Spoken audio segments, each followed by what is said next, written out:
call me daddy. That's what Jerome Powell said to everyone as he dropped, yep, a 75 basis point hit. But that's not the big news. The big news is what he said is going to keep happening unless we hit a certain number. Now, XRP, XLM holders, well, we're going to talk price action. So let's leave this screen and go into this one. Jerome Powell now has changed his pronouns officially. He goes by one, daddy. All right, let's take a look at the heat map and see where we're standing. It's going to be red across the board. And it's not because the Feds dropped the 75 basis point hit. It's because of what Daddy told us what to expect. Yep, Bitcoin right now sitting at 20,211. Ethereum right now at 1516. Ethereum barely made it above 1600, could not hold, and has come down quite a bit since. Now, the likes of XRP, XLM, we'll check it out. In the last hour, XRP is one of the few green, sitting at 45.4. XLM right now sitting at 10.7, down 0.78 in the last hour. Yes, I did go shopping. Full disclosure, I bought me some XLM. All right, now on to what happened. All right, so Jerome Powell came out and said this. This rate right here, the Fed inflation rate, that the target rate is 2.0. These numbers here, these bars have to get to 2.0. Looking on the screen right now, you can see 9.1, 8.5, 8.3, 8.2. Those are the inflation rates. The Fed will continue to raise rates, pulling liquidity out of the market, making life more expensive for everyone until that gets back down to 2.0. Now, let's put that into some historical perspective. And again, we're going to tie this into XLM XRP price action because, oh, do I got the juice for you. All right, if we zoom out to 5 years, you can see, look, right? We were at that 2% for quite a while, hovering above and below, but you could see after the pandemic, look at what we're at. We spiked up pretty high. Now, what scares investors is this, all right? And we've got to bring out our little drawing screen here. What scares investors and everyone out there is if we do more of this. Sideways action, all right? What the market is really looking for right now and what we're all hoping for, not even just the market, just being consumers living in this world right now, is that as fast as this went up, we're going to come back down just as quick. That is the super hope. The problem is if we go sideways, that's not what we wanted. The problem is if we go sideways, the Fed is going to have to do what, everyone? Keep jacking rates up, making stuff more and more and more expensive.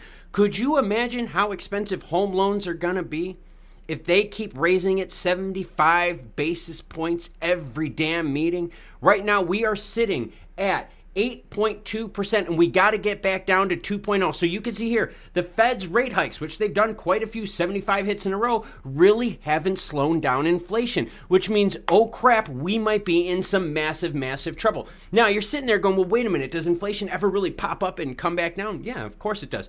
You got to zoom out, though, to the 25-year chart, and let's take a look right here, and let's bring our snipping tool out. Let's make a new snip of what we got here, and that happened between 2008 and 2010. No, we don't want another housing crisis, but you can see as fast as the action went up, it came right back down, right back up, and you can see we kind of leveled off, all right? So it does happen, and that's what the Fed wants to see. They want to see a very fast ski slope on the way down. Now, economic conditions are very different than 2008. 2008 was brought upon a whole bunch of bad loans in the homes, which was also made possible by the government, which loosened restrictions. Oh my gosh, it made the taxpayers pay for it. Crazy how that works. But anyways, the Fed, right?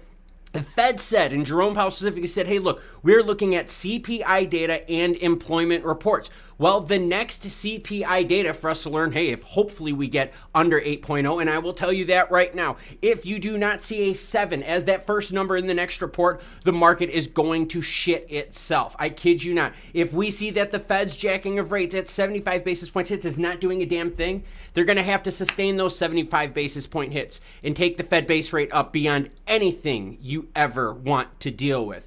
Bend over, grab your ankles, that kind of action on the consumer out there. So what we're looking at is the next date for the inflation. That's going to happen November 10th at 8:30 a.m. We're going to have a live stream on that date where we get into juicy chart action like this. We tie it into movement and volume like this, and we tie it into the speakers and the data and come up with what's going on. So now you're asking yourself, what is going on specifically with XRP and XLM price-wise? Well, let's get into it. And I've got some cool visuals for you. I put a lot of effort into this one. Yeah, if 2 arrows is effort, yeah, you get what I'm saying. But no, we did this during the live stream, so you guys are gonna like this. All right, so the purple arrow represents exactly when the announcement was made for the basis point hit, the 75, okay? You could see as soon as that happened, all right, and I'll zoom in just a little bit here, the market reacted very, very positively, all right? There was a boom, right, instant hit. You could see it clear as day on the screen. Now what happened was this.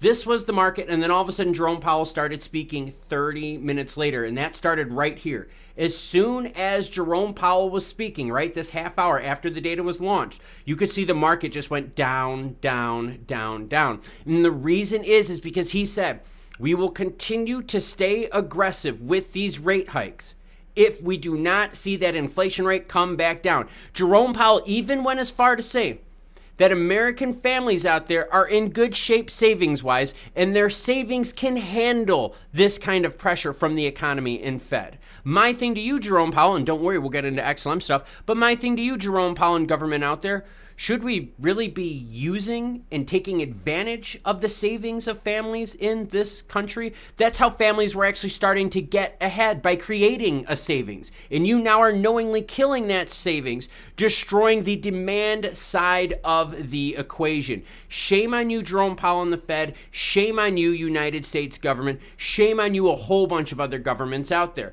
But that's the story for XRP. So now here's the deal, right?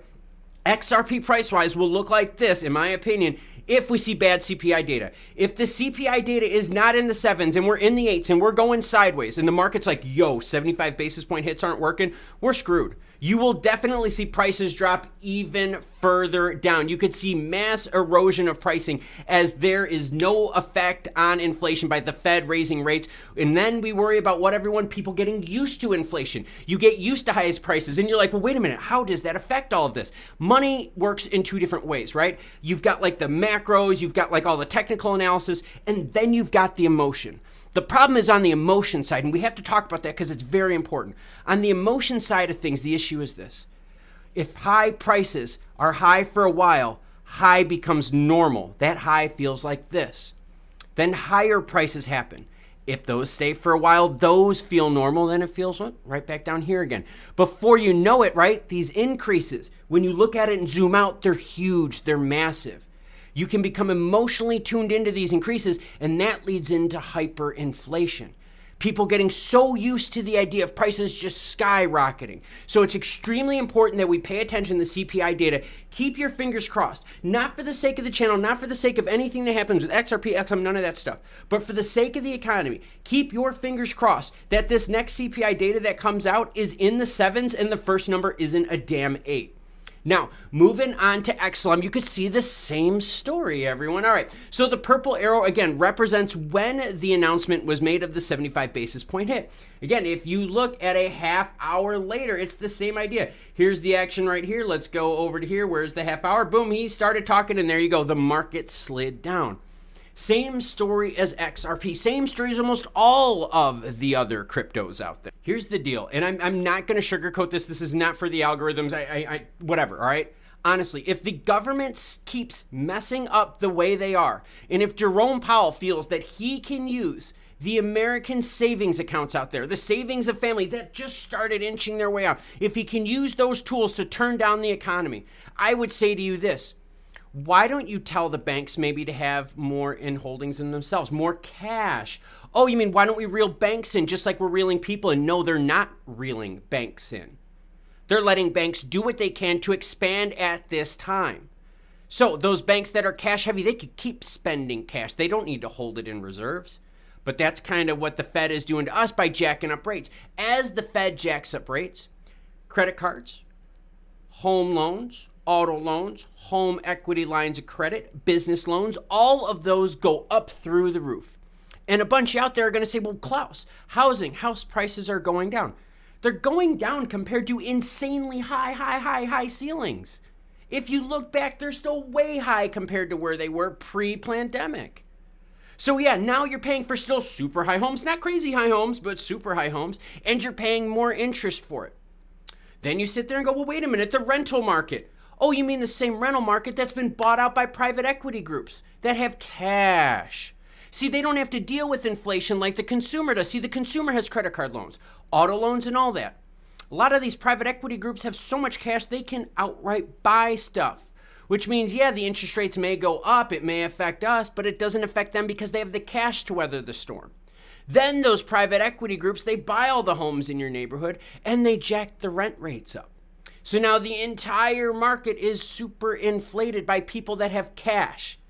And when you have cash, you are immune to what is happening with the Fed. You can say what you want about inflation and purchasing power, but oh my, if you got cash right now, you are really bending people over, aren't you? Yep, we've seen it all around the United States. We're seeing it all over the world. Jerome Powell and the Fed will keep dropping the hammer on the American people out there, hurting the lowest income the hardest. Why? Because they have the least amount of savings. They've got the least amount of cushion to get themselves through. And our government out there is not acting. They're not doing what they need to fix supply chain blocks, bureaucracy, red tape, all of that. The government is supposed to make life better, and they're making things more complicated, costing all of us a lot more money. Thank you very much for watching. I hope you enjoy this Crypto Web3 video, which might not be as amped up as this one. I appreciate everyone out there. Look forward to the next live stream that we're going to have covering CPI data on November 10th. Fingers crossed, guys. Not for crypto, but honestly for you and I, for the economy, for people out there. Fingers crossed it's a 7 in the first number. Thank you again for watching. Have a great rest of your day.